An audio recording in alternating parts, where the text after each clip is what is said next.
Hi everyone, स्वागत करते हैं आप सभी का फिक्स टारगेट 2.0 परिवार के एक और नई क्लास में।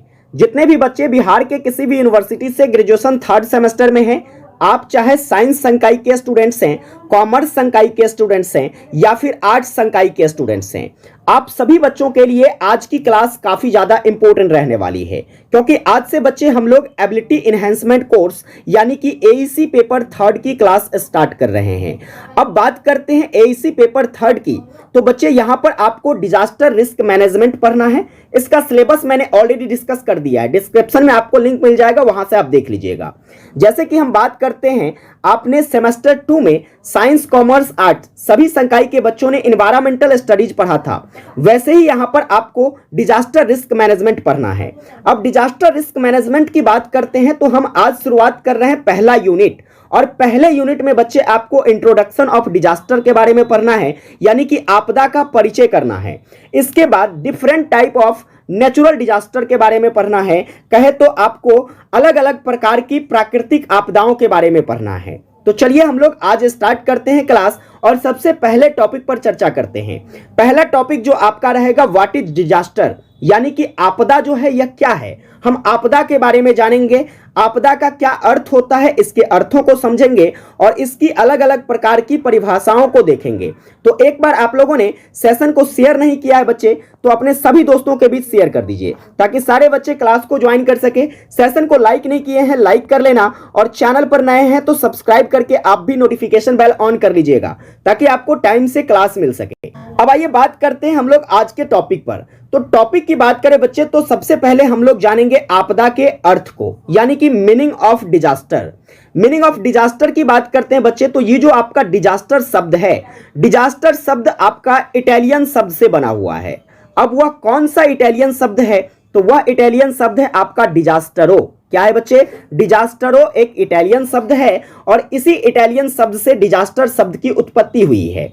अब यहां पर देखिए, समझते हैं इस डिजास्टरों के अर्थ को, तो आपको डिजास्टर का अर्थ समझ में आ जाएगा। ठीक है, डिजास्टरों की बात करते हैं तो यह दो शब्दों से मिलकर बना हुआ है।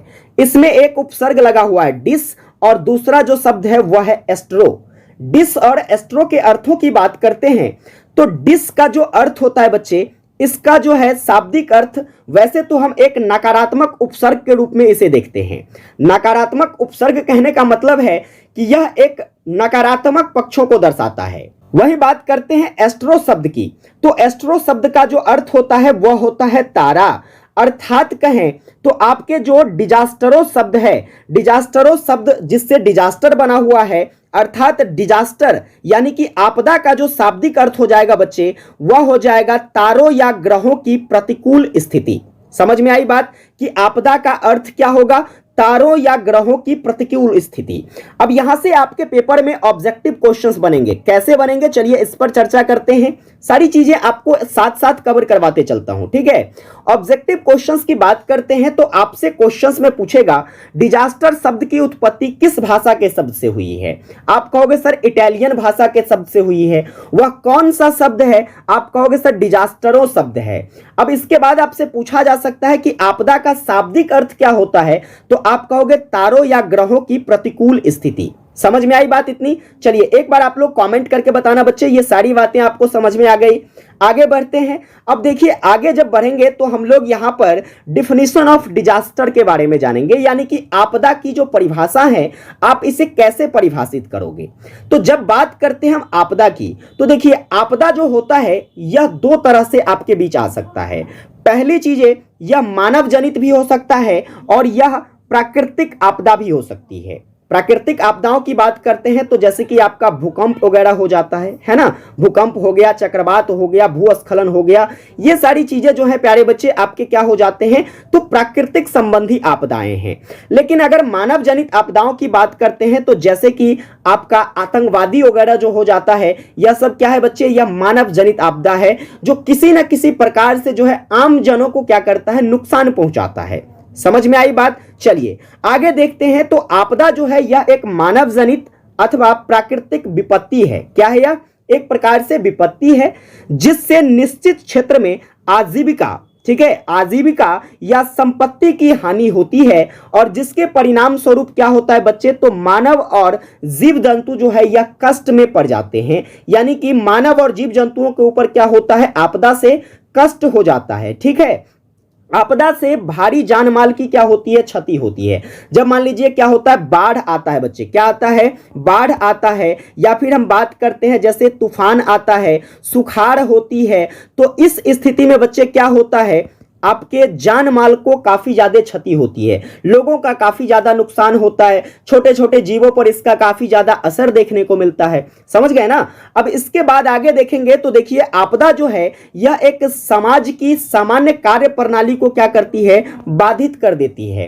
कहने का मतलब यह है कि आपदा से बच्चे क्या होता है, तो सामाजिक कार्यक्रमों में क्या होती है, तो काफी ज्यादा खलल देखने को मिलती है, काफी ज्यादा जो है वहां पर समस्याएं पैदा हो जाती है। इसके साथ इससे बहुत बड़ी जो है संख्या में लोगों पर प्रभाव देखने को मिलता है। समझ में आई बात। जो आपदा को आप किस प्रकार से देखते हैं। आगे इन सभी से ये निष्कर्ष निकल कर आता है कि आपदा जो है प्यारे बच्चे एक प्रकार की वैसी घटनाएं हैं जो प्रकृति में विस्तृत रूप से घटित होता है। प्रकृति में क्या होता है बच्चे, यह विस्तृत रूप से घटित होता है और जो न केवल मानव को बल्कि इस सृष्टि में जितने भी जीवधारी हैं प्यारे बच्चे, इन सभी को क्या करता है, तो असुरक्षित कर देता है, सभी पर जो है संकट डाल देता है। और यही विपत्ति जो है क्या कहलाता है, एक प्रकार से आपदा कहलाता है।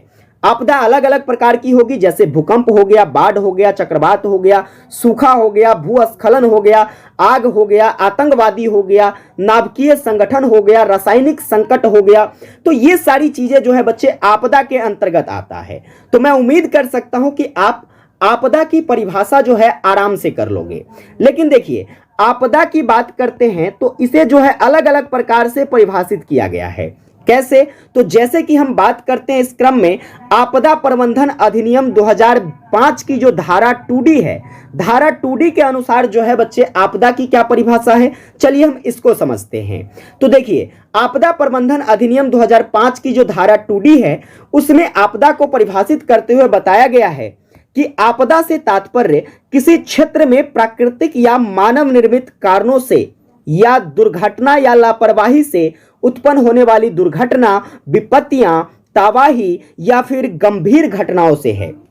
कहने का मतलब यह है, देखो जो चीजें मैंने अभी आपको बताया है कि आपदा जो है प्यारे बच्चे या प्राकृतिक या फिर मानव निर्मित कारणों से क्या होती है, उत्पन्न होती है और यह जो है एक गंभीर घटना होती है जिसके परिणाम स्वरूप क्या होता है, तो जीवन की बड़ी हानि या मानव पीड़ा या फिर संपत्तियों की काफी ज्यादा क्षति हो जाती है, विनाश होता है, या फिर कहे तो पर्यावरण की काफी ज्यादा क्षति या गिरावट देखने को मिलती है ना।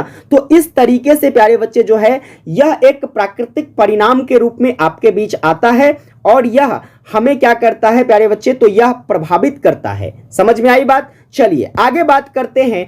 तो इंटरनेशनल रेड क्रॉस सोसाइटी ने जो आपदा की परिभाषा दी है वह क्या है, तो लगभग जो है सभी के अर्थ अगर निकालेंगे तो एक ही आएगा, लेकिन एग्जामिनेशंस में तो आपको ये सारी चीजें इंक्लूड करनी है तो आपको इसे भी समझना होगा। देखिए, इंटरनेशनल रेड क्रॉस सोसाइटी की बात करते हैं तो इन्होंने आपदा की परिभाषा देते हुए बताया कि आपदा जो होता है यह एक अचानक घटने वाली घटना होती है। बच्चे क्या होता है, आपदा जो है यह एक अचानक घटने वाली घटना होती है जो समाज और समुदाय के कामकाज को क्या करता है, गंभीर रूप से बाधित करता है, नुकसान पहुंचाता है।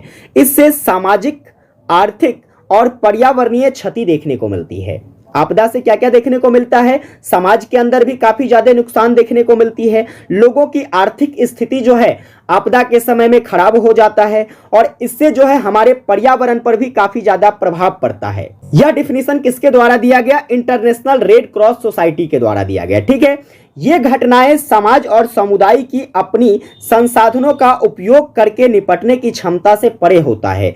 यानी कि कहने का मतलब ये है कि आपदा जो होता है प्यारे बच्चे, हमारे समाज में या फिर हमारे समुदाय में जितने भी संसाधन हैं जिसका हम उपयोग करते हैं अपने जीवन में, ठीक है, इन सभी से निपटने की जो है इसके बिल्कुल परे होता है। या जब कोई आपदा आती है तो लोग जो है सभी दिशाओं से क्या होता है, बिल्कुल कमजोर हो जाता है, बिल्कुल अच्छे तरीके से प्रभावित हो जाता है। समझ में आई बात कि इंटरनेशनल रेड क्रॉस सोसाइटी ने आपदा को किस प्रकार परिभाषित किया है। एक और परिभाषाएं देखेंगे हम लोग आपदा का, जो कि कॉन्साइन ऑक्सफोर्ड डिक्शनरी के द्वारा दिया गया है। कॉन्साइस ऑक्सफोर्ड डिक्शनरी की बात करते हैं तो इन्होंने आपदा को परिभाषित करते हुए कहा कि आपदा जो है एक प्रकार से आने वाली अचानक विपत्ति है या फिर घटना है। अचानक आ जाने वाला विपत्ति या घटना आपदा है। फिर कहता है यह कि आपदा अक्सर एक अप्रत्याशित घटना होती है। अप्रत्याशित घटना कहने का मतलब है कि यह एक प्रकार का ऐसा घटना होता है प्यारे बच्चे, जिसकी हम आशा नहीं किए होते हैं। जैसे कि अभी कुछ दिन पहले हमारे बिहार में एक भीषण बाढ़ आया हुआ था। ऐसा कहा जा रहा था कि लगभग जो है यह 60-65 वर्षों के बाद जो है ऐसी भीषण बाढ़ देखने को मिली है। तो क्या बाढ़ जो है किसी को कहकर आया था, या किसी ने इसकी जो है आशाएं लगाई हुई थी कि बाढ़ आएगी, हमें इस प्रकार से नुकसान पहुंचाएगी? बिल्कुल लोगों को इसकी भनक तक न थी, और रातों रात जो है प्यारे बच्चे एक ऐसी तबाही, एक ऐसा बाढ़ देखने को मिला कि इसके जो है चपेट में कई सारे इलाके जो है दह गए। लोग जो है त्राहिमाम हो गए, और जो है अपनी सहायता के लिए लोग जो है इधर से उधर भागना शुरू कर दिए। तो इस प्रकार की जो है अप्रत्याशित घटनाएं होती हैं आपकी आपदाएं, जो मानव नियंत्रण से काफी ज्यादा परे होता है। लोग इस पर जो है अपनी पाबंदी नहीं लगा सकता। क्या आपके पास इतनी क्षमता है कि आप बाढ़ को रोक सकते हो? जी नहीं रोक सकते हैं। इसके लिए जो है एक व्यक्तिगत विशेष या फिर एक छोटे से समुदाय, इसके जरिए जो है नहीं रोका जा सकता। इसके लिए एक अलग प्रकार की मुहिम की आवश्यकताएं होगी, जिसके जरिए क्या होगा बच्चे, तो हम इस समस्याओं से निपट सकते हैं। समझ गए ना? या थोड़े समय में बिना किसी सूचना के, बिना किसी चेतावनी के क्या होता है, हमारे बीच आ जाता है, और यहाँ पर आकर के क्या करता है बच्चे, तो हमारे समुदाय में जो लोग रह रहे होते हैं, हमारे समाज में जो लोग रह रहे होते हैं, उसके कामों को, उसकी सभी गतिविधियों को बिल्कुल अच्छे तरीके से क्या करता है, क्षतिग्रस्त कर देता है, और उसके सभी कामों में अपना व्यवधान डालकर जान माल की काफी ज्यादा क्षति पहुंचाता है। समझ में आई बात कि कॉन्साइन ऑक्सफोर्ड डिक्शनरी ने किस प्रकार से आपदा को परिभाषित किया है? तो मैं उम्मीद कर सकता हूं कि आपको आपदा की जितनी भी डिफिनीशन मैंने कराया है, आपको अच्छे तरीके से समझ में आया होगा कि आपदा आखिर होता क्या है। समझ में आई बात? चलिए, तो आज की क्लास जो है प्यारे बच्चे, आपने क्या सीखा? आपने सीखा कि आपदा का क्या अर्थ होता है, ठीक है। इसके बाद आपने देखा कि आपदा की जो परिभाषाएं हैं वह किस प्रकार से हम इसे अलग अलग तरीके से परिभाषित कर सकते हैं। समझ में आई? चलिए एक बार आप लोग कमेंट करके बताना बच्चे कि क्या आपको ये सारी चीजें समझ में आई। यस गुरुजी टाइप कीजिए फटाफट से अगर आपको समझ में आ गई तो, ठीक है। आप लोग कमेंट जरूर कीजिए, क्योंकि कमेंट करने से हमारे अंदर एक एनर्जेटिक ऊर्जा आती है बच्चे, ठीक है। हमारे अंदर एक ऊर्जा आती है। मैं जब कमेंट्स पढ़ता हूं तो मुझे पता चलता है कि आप लोग हमारी क्लास को देखकर किस प्रकार से अपना रिएक्शन देते हैं। समझ में आई बात? तो इससे जो है हम अपने चीजों को अलग अलग तरीके से आपके बीच रिप्रेजेंट करने के बारे में सोचते हैं। समझ गए? तो कमेंट जरूर कीजिएगा, और क्लास आपको हेल्पफुल लगती है बच्चे तो चैनल पर नए हैं सब्सक्राइब करके नोटिफिकेशन बेल ऑन कर लीजिएगा। अपने सभी दोस्तों के बीच इसे ज्यादा से ज्यादा शेयर कीजिएगा। साथ में आप लोगों से मैं बार बार कहता हूं कि जैसे ही आज ये क्लास स्टार्ट हुई है, आपको छोड़ना नहीं है। आपको क्या करना है, अब कंटिन्यू क्या करना है बच्चे, आपको नोट्स तैयार करने हैं। अपने खुद के नोट्स तैयार करने से आपके बहुत ज्यादा बेनिफिट्स हैं। ये बेनिफिट्स आपको आगे जाकर फ्यूचर में देखने को मिलेगा जब आप किसी बेहतर लेवल के एग्जामिनेशंस की तैयारी करोगे। समझ में आई बात? तो नोट्स तैयार कीजिए, और मैं आपको उस प्रकार से कंटेंट दे रहा हूं कि आपको ये फ्यूचर में भी बहुत काम आने वाला है। तो नोट्स तैयार करने के साथ साथ जो है आप इसका रिवीजन भी करते रहोगे। नोट्स तैयार करने से आपकी हैंडराइटिंग भी बेहतर इंप्रूव होगी। समझ में आई बात? तो ये सारे फायदे आपको देखने को मिलेंगे। विशेष आप लोगों से मुलाकात करते हैं अगली क्लास में। तब तक के लिए जय हिंद, वंदे मातरम।